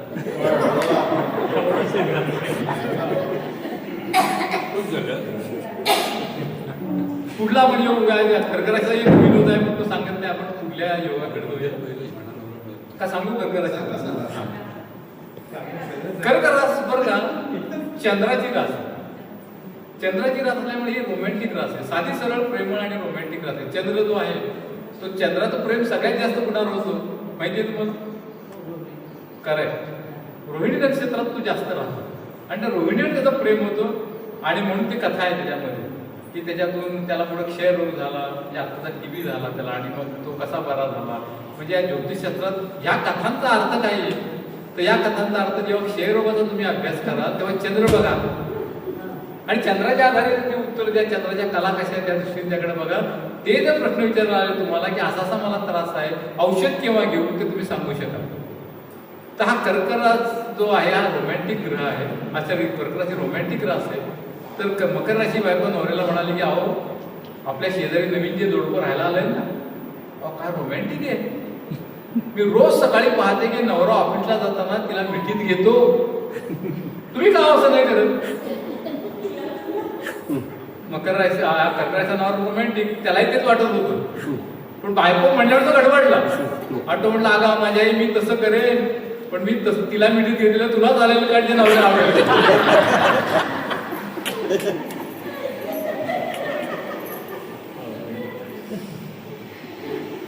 दुसरा योग आपण बघूया. या दोन राशींमध्ये 150 किंवा 210 डिग्रीचं अंतर असतं. त्याला म्हणतात षडाष्टक योग. याला युरोपियन दिवशी असं म्हणतात इन कंजंक्शन ऍस्पेक्ट, किंवा अजून एक काहीतरी वेगळं नाव त्यांनी ठेवलेलं आहे. इन कंजंक्शन ऍस्पेक्ट असं त्याला म्हणलेलं त्यांनी. आता तुमच्या राशीपासून जी 6वी किंवा 8वी रास याच्यामध्ये हा योग आणि म्हणून याला षडाष्टक योग म्हणलेलं. षडाष्टक म्हणजे तुमच्या राशीपासूनची 6वी किंवा 8वी रास. आणि म्हणून त्या षडाष्टक शब्दावरून शब्द मराठीत कोणता आला? हा, अगदी बरोबर. खडाष्टक म्हणजे भांडण. षडाष्टक मध्ये काय आहे? भांडण आहे. आणि म्हणून मराठीमध्ये शब्द आला खडाष्टक. एवढंच नव्हे तर संगीत खडाष्टक नावाचं नाटक आहे. ज्याला जुनी ज्यांनी नाटकं पाहिजे आठवत संगीत खडाष्टक नाटक आहे. तर हा जो षडाष्टक योग आहे याचे 2 प्रकार आहेत. प्रीती षडाष्टक आणि मृत्यू षडाष्टक किंवा कडू षडाष्टक. तर मृत्यू षडाष्टक हा योग आहे तो आपण नंतर बघूया. आपण आता बघूया प्रीती षडाष्टक योग. आता षडाष्टक म्हणजे भांडण, पण ते प्रेमाचं, आणि म्हणून त्याचं नाव ठेवलंय प्रीती षडाष्टक. कोणकोणती प्रीती षडाष्टक आहेत ती आपण पाहूया. तर तुमच्या राशीपासून 6वी किंवा 8वी राशी कोणकोणती? तर मेष राशीपासून 8वी राशी ते वृश्चिक. वृषभेपासून तूळ षडाष्टक. मिथुन येतं मकर, कर्केचं धनु. आता हे सगळं काय आहे मी तुम्हाला त्याचं परत एकदा सांगायला लागेल. मला तुम्ही लक्षात ठेवा. सिंह राशीचं जर तुम्ही पाहिलं षडाष्टक कोणाची तर मीनेशी येतं, मीन राशीचं. आणि कन्येचं कोणाची येतं? कुंभेशी येतं, कुंभ राशीचं. आणि व्हाईस वर्सा. असं हे प्रीती षडाष्टक आहे. षडाष्टक म्हणजे भांडण पण ते प्रेमाचं, म्हणून याचं नाव ठेवलंय प्रीती षडाष्टक. म्हणजे काय? तर षडाष्टक म्हणजे भांडण म्हणजे कसं? तर त्याला त्यांनी वेगळ्या प्रकारे त्यांनी मांडलेलं आहे की षडाष्टकामध्ये भांडण जरी झालं तरी ते प्रेमाचं असल्यामुळं याचं प्रेम कसं असतं? तर तुझ्याशी जमेन आणि तुझ्या अजून करणे, म्हणजे असं यांचं प्रेम असतं. जी षडाष्टक मी बघायची सांगितली ती सगळी तुमच्या डोळ्यासमोर तुमच्या नवऱ्यात आणा किंवा बायकोचा आणा डोळ्यासमोर रासकुटी येते, म्हणजे तुम्हाला ते षडाष्टक लक्षात येते. आता प्रीती षडाष्टक असताना विवाह करता येतो, नक्की लक्षात ठेवा. प्रीती षडाष्टकामध्ये विवाह करायला कोणतीही अडचण नाही. हल्ली या ज्योतिषाने इतकं भटावून सोडले लोकांना. आधीच लग्न उशीर होत नाही, त्यात एक पत्रिकेचं काहीतरी घालतात, काहीतरी करतात, लोक वैतागून जातात. आणि म्हणून मी तिथं कार्यक्रम करतो, माझा विनोदी कार्यक्रम करतो. मी लोकांना सांगतो की मंगळाची मुलगी आहे, मंगळाचा मुलगा आहे, पत्रिका नाकारू नका, बिलकुल नाकारू नका. काही असे त्याच्यामध्ये सांगितले की ज्या गोष्टी जर तुम्ही पाहिल्या तर मंगळ हा निष्प्रभ होतो. एक नाड म्हणून जो भाग आहे, एक नाडीमध्ये 36 पैकी 8 गुण आहेत. एक नाड असली की लग्न लोक करायला तयार नसतात, चुकीचं आहे. आणि म्हणून जो खरा ज्योतिषी आहे तो मंगळ आणि एक नाड याच्याचा सगळ्याचा अभ्यास असतो. बऱ्याचदा लोक घरी येणाऱ्या भटजीनं दाखवतात पत्रिका. ते काय करतात? अरे बाबा 12, 1, 4, 7, 8 मंगळ नकाच करू म्हणतो. तसं करू नका. त्याला अनेक पर्याय दिलेत. माझं स्वभाव राशीचं नावाचं जे पुस्तक आहे त्याच्या 14 वृत्ते निघाले, त्याच्यामध्ये मी हे मुद्दाम दिले की मंगळाकडे बघताना कसं बघा. एकनाडमध्ये त्याला परत पर्याय आहेत की काय काय हे असेल तर फक्त त्या नवमाश कुंडली जर जमत नसेल तर फक्त एकनाड करायला करू नका एवढं सांगितलं. बाकी तर मी सांगत होतो की हा जो प्रीती षडाष्टक योग आहे हा प्रीती षडाष्टक वृषभ रास आणि तुळ राशीमध्ये पाहिला ना आपण का नाही? मग ऐकलं नाही. वृषभ आणि तुळेमध्ये षडाष्टक योग आहे, तो प्रीती षडाष्टक आहे. या दोन्ही राशी इन्व्हेस्टमेंट करणाऱ्या, प्रॉफिट अँड लॉस पाहणाऱ्या, सोनं चांदीवर प्रेम करणाऱ्या शुक्र ग्रहाच्या राशी. सोपं लक्षात ठेवा, शुक्र ग्रहाच्या राशी. आता शुक्र ग्रहाच्या राशी आहे तरी यांच्यामध्ये वाद जो आहे षडाष्टक आहे ते काय आहे? आपण वृषभ राशीच्या स्त्रियांना तर सोन्याचे दागिने घालून मिरवणं आणि इतरांची जिरवणं अतिशय आवडदायक वृषभ. आणि मी सांगतो तुम्हाला की वृषभ तुळ किंवा ज्यांचा रवी चांगला आहे अशा लोकांनी सोन्यामध्ये इन्व्हेस्टमेंट करावी. माझा एक मित्र होता ज्याला 37,000 रुपये सोनं होतं. त्याची कुंडली पाहिली, मी म्हटलं तुझं रवी खूप चांगला आहे, तू इन्व्हेस्टमेंट कर. आज 1,37,000 रुपये झालेले सोन्याची किंमत. तर हे ज्योतिषशास्त्राचा इतका व्यापक अभ्यास आहे की तुम्हाला खरंच आश्चर्य वाटेल की केवढं व्यापक आहे. म्हणजे माझा एक कार्यक्रम तुम्ही आश्चर्य वाटेल तुम्हाला की चित्रपट गीतांमध्ये कोटी रास आहे आणि त्यांचं प्रेम कसं असतं हे मी त्या गाण्यात सांगत असतो. निवेदन ते माझे शो जोरात चालले किंवा हे गाणे या गाण्यामध्ये कोण आहे, कोणती रास आहे. मी साधं तुम्हाला सांगतो, चावी खोज आहे गाण्या बॉबीमध्ये. आता चावी खोज आहे म्हणजे काय? कुलूप किल्ली. कुलूप किल्ली कोणावर बघतात? शनी ग्रहावर बघतात. का बघतात? तर शनी म्हणजे संयम आहे, शनी म्हणजे नियंत्रण आहे. मकर राशीवर बघतात. मग मकर राशीची माहिती मी लोकांना सांगतो. परवा आमचा कपल शोसाठी सुद्धा आला गुजराती लोकांसाठी 160 कपल्स आलेली होती त्या स्प्लेंडर रिसॉर्टमध्ये. आणि ते मंडळी इतकी हसत होती का त्यांना मध्ये मध्ये या गाड्यांचं मी सांगत होतो काय प्रत्येक अशी गंमत आहे वगैरे. तर मी सांगत होतो वृषभरास म्हणजे काय तर सोन्याचे दागिने घालून मिरवणे आणि इतरांची जिरवणे त्या वृषभ राशीला फार आवडते. तर तो तरुण आपल्या भाविक पत्नीला म्हणजे होणाऱ्या बायकोला म्हणाला, हे बघ पुढल्या महिन्यात आपलं लग्न आहे, आपल्या लग्नात मी तुला तुझ्या वजना एवढे तोळं सोनं घालणार आहे.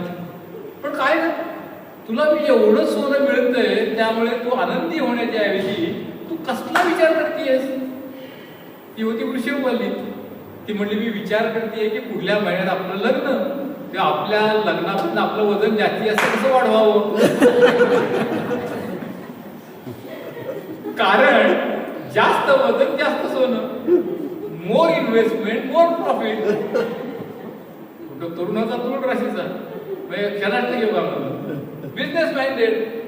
तो म्हणला हे बघ तू नीट लक्षात घे, प्रत्येक इन्व्हेस्टमेंट ही प्रॉफिटेबल नसते. आता तुझं उदाहरण बघ, तू वजन वाढवशील म्हणजे जाडी होशील म्हणजे वेळेत दिसशील, स्वाभाविक माझा नकारे मिळवशील. तेव्हा लक्षात ठेव investments are subject to risk. आणि वृषभवालीने वजन वाढवण्याची रिस्क घेतली नाही हे वेगळं ज्योतिषीने सांगायची जरूरच नाहीये. कधी हातात आहे तर शेवट्यात काय अर्थ नसतो. पुढला आपण जो योग बघणार आहे तो आहे केंद्र योग, ज्याला आपण केंद्र योग म्हणतो, ज्याला युरोपियन ज्योतिषी स्क्वेअर एस्पेक्ट असं म्हणतात. स्क्वेअर एस्पेक्ट म्हणजे दोन राशी, तुमच्या राशीपासूनची चौथी रास किंवा तुमच्या राशीच्या अलीकडली चौथी रास याच्यामध्ये हा केंद्र योग. म्हणजे एका राशीपासून दुसरी रासांमध्ये केंद्र आहे. आणि मग या केंद्रातल्या राशी म्हणजे दोन केंद्र सरकार आहेत. दोन केंद्र सरकार आहेत म्हणून ही काय आहे, दोन पॉवर सेंटर्स आहेत. आणि त्यामुळे त्यांच्यामध्ये सहकार्य आणि साहचर्याची शक्यता कमी आणि स्पर्धा आणि काय संघर्षाची त्यांच्यामध्ये शक्यता जास्त असते. आणि त्यामुळं हा जो भाग आहे हा केंद्र योगाचा तुम्ही लक्षात घेतला पाहिजे की यांच्यामध्ये त्यामुळं काय असतं, दोघंही आपला मोठेपणा मिरवणार, समोरच्याची जिरवणार, हम किसी से कम नाही म्हणून समोरच्याला भिडणार किंवा तुम्ही कोई दम नाही म्हणून समोरच्याला लढणार. हमसे बडकर कौन असं दोघं एकमेकाला म्हणतात. हमसे बडकर कौन खाली बाजू का दोन अशा वृत्तीने वागणार. आणि त्यामुळे यांच्यामध्ये काय आहे, या केंद्रयुगामध्ये संघर्ष आणि स्पर्धा आहे.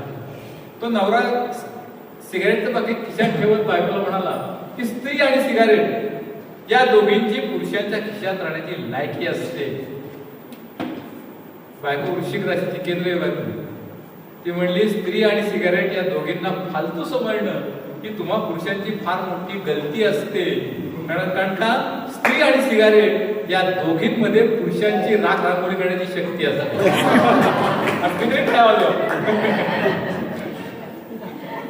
तर हा झाला केंद्रयोग. आणि तुमच्या लक्षात आलं असेल केंद्रयोग कसा हा वेगळ्या प्रकारचा. तर वृश्चिक राशीची बायको एक दिवस नवऱ्याला एक दिवस ती म्हणाली की मी घराबाहेर चालले. नवरा सिंह राशीचा केंद्रयोग म्हटलं मी देवळात चाललो. ती म्हणली हे बघा देवळात जाऊन किती नवस केले तरी मी पुन्हा येणार नाही, मी चालले म्हणजे चालले. नवरा सिंह राशीचा तो म्हणला का देवळात मी नवस करायला चाललो नाही, नवस फेडायला चाललो. ही ब्याज केव्हा येतात घराबाहेर जाईल आता मी नवस केला होता. स्वतःच्या पायरीत जाते ते फार बरं. बरं वेळ झाला तर सांगा का, मी वेळ पाळणारा मनुष्य. 10 मिनिटं चालेल. आम्हाला आपल्या याचा सत्कारही करायचा साहेबांचा. तर त्यामुळं बरं शेवटी 5 मिनिटं मला सांगा. तर मी सांगत होतो की आपण केंद्रयोग पाहिला. आता आपण पाहणार आहोत मृत्यू षडाष्टक किंवा कडू षडाष्टक योग. काय मृत्यू षडाष्टक किंवा कडू षडाष्टक योग तो आपण पाहूया. प्रीती षडाष्टक योग माझी बघून झालेले आहे. आता हा जो मृत्यू षडाष्टक किंवा कडू षडाष्टक योग आहे त्या राशी पण कोणत्यात बघा. मेष कन्या, वृषभ धनु, मिथुन वृश्चिक, कर्क कुंभ. आता कर्क कुंभ मला अनेक लोक विचारतात कर्क कुंभामध्ये षडाष्टक योग काय आहे, या सगळ्यांमध्ये षडाष्टक काय हे सांगायला लागतं ना लोकांना. कर्क राशी भाऊक आहे, ती भक्ती प्रधान आहे, कुंभ राशी बुद्धी प्रधान आहे. हा फरक आहे. कर्क रास काय म्हणणार की हा जो ग्रंथ आहे हा देवाचा ग्रंथ आहे, हा मला त्याची मी पूजा करणार, कर्क रास म्हणणार. कुंभ रास काय म्हणणार की बुद्धीचा वापर करणारी बुद्धिवादी रास आहे. ती म्हणते नाही, हा ग्रंथ हा माझ्या दृष्टीने ऐतिहासिक दस्तावेज आहे. त्या काळामध्ये लोक कसं जगत होते, कसं वागत होते, त्यांची धारणा काय होती हे मला या ग्रंथातून कळणार, म्हणून मी या ग्रंथाचा अभ्यास करणार. कर्क कुंभ मध्ये हा फार मोठा फरक घेऊन त्यात षडाष्टक योग मानले, कडू षडाष्टक घे.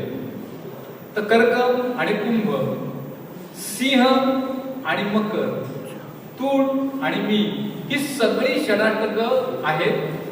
आणि या षडाष्टकांचं एक गोष्ट लक्षात ठेवा, या दोन राशींमध्ये जर नवमा स्वामींची मैत्री असेल तर विवाह करता येतो. लक्षात ठेवा, हे फार हल्ली चाललंय, हे करू नका ते करू नका, चुकीचं आहे. मृत्यू षडाष्टक म्हणून त्याला कडू षडाष्टक योग म्हणले. मृत्यू षडाष्टक योग एवढा बाहेर मी या लोकांकडे पत्रिका बघायला जातात, ज्याला ज्ञान नसतं फारसं ज्योतिषाचं, ते पत्रिका उचलून टाकून देतात. काय मृत्यू षडाष्टक योग मृत्यू तुझ्या व्हायचा नाही. भांडणं जी होती ती मृत्यूतुल्य होतील म्हणून करू नका सांगितले. पण ते सुद्धा जर नवमा स्वामींची मैत्री असेल तर, कुठेही पुन्हा जर लग्नाचं असेल तर मला पाठवतो का कुंडल्या, मी त्यांना सांगून जाईल. मी तोही माझा हे चालला असतो आणि माझी फी सगळ्यात कमी आहे. पुण्यामध्ये मला लोक हसतात, मी फक्त 150 रुपये घेतो. ही विद्या चालू राहावी एवढ्यासाठी मी हे करत असतो. तर त्यामुळं मंगळ आणि त्या गुरुजींना सांगा मंगळ आणि याच्याबद्दल हे बघा. तर पुढला आपण बघूया. तर हा जो योग आहे मृत्यू षडाष्टक किंवा कडू षडाष्टक, तर कडू षडाष्टक आपण त्याला म्हणूया. कडू षडाष्टक म्हणजे काय, तर कडवट भांडण, कडू भांडण, कटू वादविवाद आणि कडवट आरोप प्रत्यारोप. बड़ी वफा से निभाई तूने हमारी छोटी सी बेवफाई. गाणं आठवतं का तुम्हाला? आठवतं गाणं? कशातलं गाणं आहे? छोटीसी बेवफाई. बड़ी वफा से निभाई तूने हमारी छोटीसी बेवफाई असं एकमेकांना म्हणतात आणि कायमचे दूर होतं. तर तसा प्रकार याच्यामध्ये होतो आणि म्हणून दोघं एकमेकांवर दोषारोप करतात, एकमेकांवर आरोप करतात. आता असं मृत्यू षडाष्टक किंवा कडू षडाष्टक ज्याला म्हणते, असा कोणत्या दोन राशी आपण बघूया. तर मिथुन रास आणि वृश्चिक रास, या दोन राशीमध्ये कडू षडाष्टक योग आहे. का आहे तर मिथुन राशी बुधाची आहे. या सगळ्यांच्या मागे लॉजिक आहे. बरं का, हे कायम लक्षात ठेवा, ज्योतिषशास्त्र हे मला वाटलं, मला त्यांच्या गुरूंनी सांगितलं म्हणून नाही, त्याच्या मागे लॉजिक आहे. Astrology is logic and not magic. तर ते जे लॉजिक आहे ते लॉजिक काय आहे, तर मिथुन राशी मंगळाची रास, बुधाची रास आहे. वृश्चिक राशी मंगळाची रास आहे. दोन्ही ग्रह एकमेकांचे हाडबहिणी आहे, पहिला भाग. दुसरा भाग मिथुन रास आणि वृश्चिक रास, या दोन्ही हूड आणि गूढ राशी आहेत. काय सांगितलं, हूड होते, लहानपणी हूड होते. तो हूड आणि गूढ राशी आहे, त्यामुळे त्यांच्या मनाचा थांगपत्ता भल्या भल्यांना लागत नाही. आणि म्हणून या दोन राशी कोणत्याही ग्रहाच्या आवडत्या राशी नाही. सगळ्यात महत्वाचं म्हणजे मिथुन रास ही लबाड रास आहे. त्यांचं वागणं कसं आहे, तर बुद्धिबळातलं घोडं, म्हणजे 2 पावलं सरळ, शेवटचं पाऊल वाकडं. कोण आहे का मिथुन? आणि वृश्चिक राशी कशी आहे, तर वृश्चिक राशी डिप्लोमॅट राशी आहे. तर त्यांचं वागणं कसं आहे, बुद्धिबळामधला उंट, वागणं कायम तिरकस तिरपागडं. वृश्चिक राशी जी रास आहे, ही रास म्हणजे दुसऱ्याला चिडवणारी, त्याची डर उडवणारी रास आहे. आणि त्यामुळं काय होतं बघा, तो वृश्चिक राशीचा नवरा बायकोला म्हणाला की हे बघ, बायकोला म्हणाला की हे बघ, तुझ्यामध्ये फार दोष आहेत, तुझ्यामध्ये फार ड्रॉबॅक्स आहेत. बायको मिथुन राशी तिला हो ना, ते नवऱ्याची खूपच तिने उडवली. तिला हो ना, माझ्यामध्ये खूप दोष आहेत, खूप ड्रॉबॅक्स आहेत, म्हणून तर माझ्या आई वडिलांना तुमच्यासारखा ऑर्डिनरी आणि बंडल जावई मिळाला. बघा म्हणजे कसं षडाष्टक चाललेलं असतं, कडू भांडण चाललेलं असतं. एक दिवशी मिथुन राशी बायको म्हणाली की काय सांगू म्हटली तुम्हाला, कालही मला भिशी लागली नाही आणि भिशी लागेल म्हणून मी भरमसाठ कर्ज काढलेली आहे. आता ती कर्ज जर मी परत केली नाही तर मला विष खाऊन मरायला लागेल, काही पैसे मिळतील का? वृश्चिक राशीच्या नवऱ्याने काही चिल्लर उचलली, बायकोच्या हातात टिकवली, ती 100 रुपयाची चिल्लर पाहिल्यावर मिथून राशीची बायको एकदम किंचाळली. ती म्हणली फक्त 100 रुपये. वृश्चिक राशीचा नवरा छलमीपणे हसत म्हणाला, हो आता विष खायला तेवढे पैसे पुरेसे आहेत. जे मगाशी आपण पाहिलं मिथुन राशी बायको रॉक, वृश्चिक राशीचा नवरा शॉक. इथं काय झालं? वृश्चिक राशीचा नवरा जोमात, मिथुनाची बायको कोमात. आपण पुढला जो योग बघणार आहोत तो योग आहे त्रिकोण योग. त्याला म्हटलं जातं ज्योतिषशास्त्रात त्रिकोण योग म्हटलं जातं की 2 राशींमध्ये जेव्हा 120 किंवा 240 डिग्रीचं अंतर असतं त्याला त्रिकोण योग म्हणतात. युरोपीय ज्योतिष त्याला ट्राईन ऍस्पेक्ट असं म्हणतात. पण जेव्हा पुस्तक बघा तुम्ही कशात लिहित बसतात, मी एन्जॉय करा. पुस्तकात सगळं मी दिलेलं आहे. पुस्तक आणि माझ्या किमती अतिशय कमी ठेवल्यात पुस्तकांच्या. या सगळ्यांचा सेट फक्त 700 रुपयाला, बाहेर गेला तर 1200 रुपयाच्या खाली मिळत नाही, फक्त 700 रुपयाला ठेवलेलं. आणि त्यात सगळे मी योग दिलेले, सगळं दिलेले काय ते, आणि सोप्या शब्दात जे तुम्ही आता ऐकतात तेव्हा मी लिहिण्यात काय आपलं लक्ष राहत नाही. आणि दत्त विचारा मी सांगितलं, सॉरी. तर मी सांगत होतो की त्रिकोण योग. तर युरोपीय ज्याला ट्राईन ऍस्पेक्ट असं म्हणतात, त्यात 2 राशी ज्या आहेत त्या एकमेकांपासून 9व्या किंवा 5व्या असतात. म्हणून त्याला काय म्हणलंय? नवपंचम योग. नवपंचम योग हा अतिशय शुभदायक पण आणि लाभदायक असतो. हा एकाच तत्वाच्या राशींमध्ये होतो. म्हणजे एका तत्वाच्या 3 राशी आहेत: अग्नितत्व, मेष, सिंह, धनु; पृथ्वी तत्व, वृषभ, कन्या, मकर; वायू तत्व, मिथुन, तूळ, कुंभ; जलतत्व मी बघायला मोक्ष त्रिकोण, कोण कोण? कर्क, वृश्चिक आणि मीन. ह्या राशींमध्ये हा नवपंचम योग जो आहे, हा नवपंचम योग हा अतिशय लाभदायक आणि प्रगतिकारक मानला जातो. याचं प्रेम कसं असतं तर तू शिखर सर करायला लागलास तर मी तुझ्या बरोबर आहे, तू शिखर सर केलंस तर मी तुझ्या बरोबर आहे, तू दरीत कोसळू लागलास तर मात्र मी तुझ्या अगोदर आहे. असं याचा नवपंचम योग पाहिला जातं. अधिभौतिक आणि भौतिक या दृष्टीने हा योग चांगला मानला जातो. आम्ही कुंडली पाहताना हे सगळे योग बघत असतो किंवा ती गुणांची जी रचना केलेली आहे 36 गुणांची, त्यामध्ये सगळं अध्यात्म आहे बरं का. ते 36 गुणांचे जे आहे त्याच्यामध्ये ते महत्वाचं आहे. साहेब किती वेळ आला का शेवटी झालं बोलत राहू. आता मी उभारून थोडी तुम्हाला राशीच्या गमती सांगतो, 2 राशींमधला फरक, आणि मग आपण थांबूया.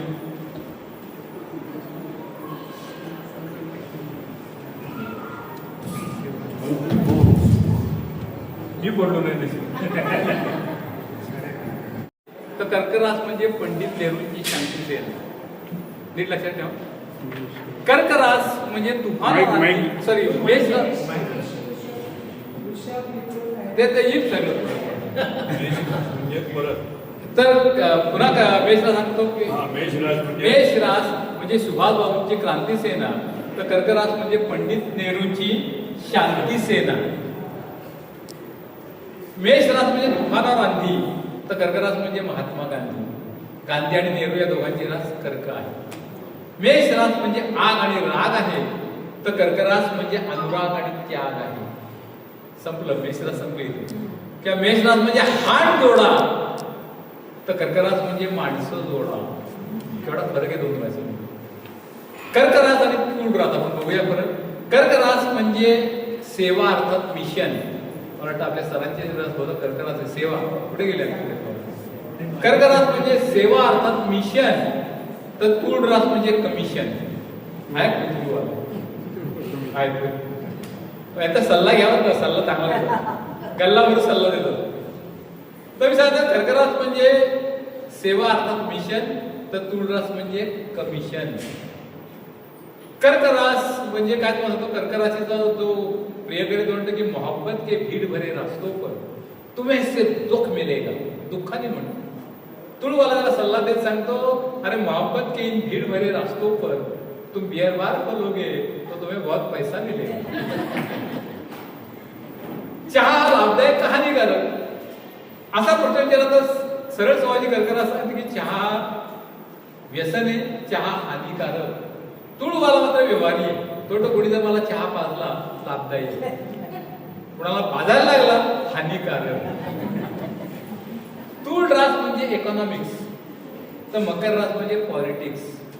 केवढा फरक आहे दोघांमध्ये. व्यापारी स्थूल रास म्हणते की पैसा माणसाला वर नेतो, प्रॅक्टिकल मकर रास म्हणते की पैसा माणसाला वर नेतो, पण मनुष्य पैशाला वर नेऊ शकत नाही. सौंदर्यप्रेमी तुळवाला म्हणाला की माझी बायको चंद्राप्रमाणे हवी, म्हणजे चंद्राप्रमाणे दिसायला सुंदर हवी. राजकारणी मकरवाला म्हणाला मलाही बायको चंद्राप्रमाणे हवी, म्हणजे चंद्राप्रमाणे ती दिसायला सुंदर हवी, त्याप्रमाणे ती चंद्राप्रमाणे वागायलाही हवी. म्हणजे काय, रात्र होता तुम्ही चंद्राप्रमाणे यावं, सकाळ होता चंद्राप्रमाणे निघून जावं, ते पुन्हा दुसऱ्या रात्री चंद्राप्रमाणे यावं. मग तुम्ही करू नका रेकॉर्ड केलं तुमच्या वेळेला करा. वृषभ रास आणि सिंह राशी मधला फरक. वृषभवाले जवानील असतात, सिंहवाले शेरनील असतात. वृषभ रास म्हणजे जवानी दिवाणी, तर सिंह रास म्हणजे असली खानदानी. एखादा जोडपं एकमेकावर खूप प्रेम करत असेल तर असली वृषभ रास म्हणते ती पहा मस्त जोडी, एकमेकांना एकमेकात गोडी. रोखोक सिंह रास मात्र म्हणते ती कसली मस्त जोडी, तो याडान ती येडी. फरक किती आहे बघा राशीमध्ये. सिंह रास म्हणजे टेरिबल लायन आहे, तर वृश्चिक रास म्हणजे हॉरिबल ड्रॅगन आहे. सिंह रास म्हणजे दरारा, वृश्चिक रास म्हणजे दहशत. सिंह रास म्हणजे बराक ओबामा, तर वृश्चिक रास म्हणजे लादेन ओसामा. पडद्यावर मी दाखवत असतो काही सगळी चित्र माझ्या राशी प्रेम सेम टू सेम कार्यक्रमात किंवा राशी रंजन, गीत गुंजन सगळं दाखवत असतो, स्वभाव राशी सगळं दाखवत असतो. तर मी सांगत होतो की ओसामा बिन लादेन म्हणजे वृश्चिक रास आहे, आणि दोघांच्या राशी त्या बरं का, योगायोग. आता दरारा आणि दहशतमध्ये काय फरक आहे? हल्ली आपलं मराठी पुढे येतं, आपल्याला नीट सांगते. दरारा आणि दहशतमध्ये फरक कोण सांगेल का? मला तर नाही सांगता. दरारा म्हणजे आदरयुक्त भीती, आणि दहशत म्हणजे भीती आणि फक्त भीती. आपल्या आई वडिलांबद्दल आपल्याला जो वाटतो तो दरारा असतो, आणि आपल्या गल्लीतल्या गुंडाबद्दल जे आपल्याला वाटतं ते दहशत असतं. आता लोक मला वाटतात हा शब्द तुम्ही जरा विनोदामध्ये सांगा, म्हणजे हरकत नाही. मग मी त्यांना सांगितलं विनोदी भाषेत जर सांगायचं झालं दरारा आणि दहशतमध्ये फरक काय, तर दरारा म्हणजे दूध न देणारी गाय दूध द्यायला लागते. दरारा म्हणजे दूध न देणारी गाय दूध द्यायला लागते. दहशत म्हणजे बैल सुद्धा दूध द्यायला लागते. दवे साहेब या, दवे सर या या.